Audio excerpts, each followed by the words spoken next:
Leadership, as defined by Simon Sinek, is not a rank or a position to be attained.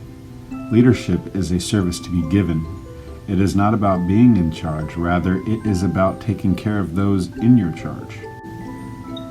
As a DNP and a future leader, how will I contribute to the culture of excellence in patient care?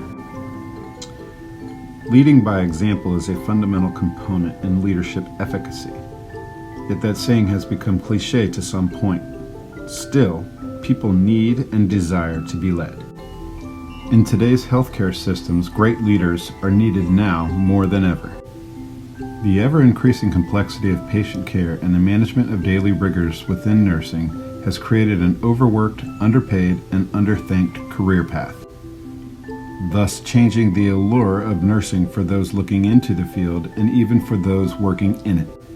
Whether it be a disconnect between undergraduate nursing education and the actual nursing process, or simply a rough road in one's career that leads to burnout or an abrupt change, nursing requires great leaders to usher in a new era of compassionate, patient-centered, and nursing-centered care so that those who need care feel less as a number and more as an individual. Leaders need to facilitate, advocate, and inspire proper self-care of clinical nurses and increase their notoriety within society as the stewards of health that they actually are.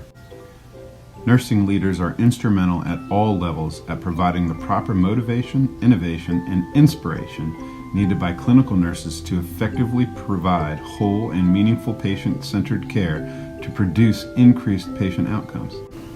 In the podcast, Gary Yates speaks of the 5 things leaders do to make a difference. He states, 1. Good leaders are person-centered in word and deed. 2. They are authentic in presence and are a visible champion. 3.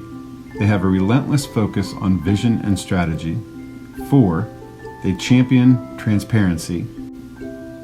And finally, they are boundaryless, meaning they foster thinking outside of the box and outside of the organization. Too often in my practice, I see newly hired nurses coming to the floor with terror in their eyes. At times, the acutely ill patient seems to be more comfortable than they do, and this is simply wrong.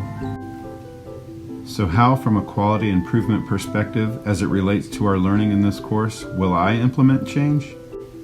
I would like to think my biggest impact as a future professor will be at the very beginning of one's healthcare career.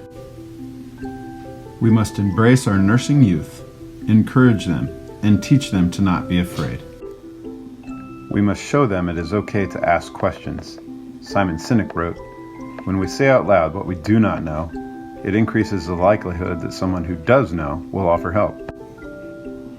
We must teach them it is okay if nothing goes as planned, and to help them plan as if nothing will ever go as planned. We must foster their self-care. We must advise them to not take work home and to leave completely at the end of the day so that they can live completely and usher in a new day. As a nursing leader, I want to inspire not only our younger nurses and nursing students, but also our veteran nurses. I want to lead both students and nurses by creating a philosophy of nursing that empowers them to succeed and foster others to succeed as well. I want to inspire and motivate our veteran nurses to create a well of nursing knowledge, expertise, leadership, and overall good juju from which the younger generation can draw. I want to lead the new generation of nursing into an era where there is no nursing shortage.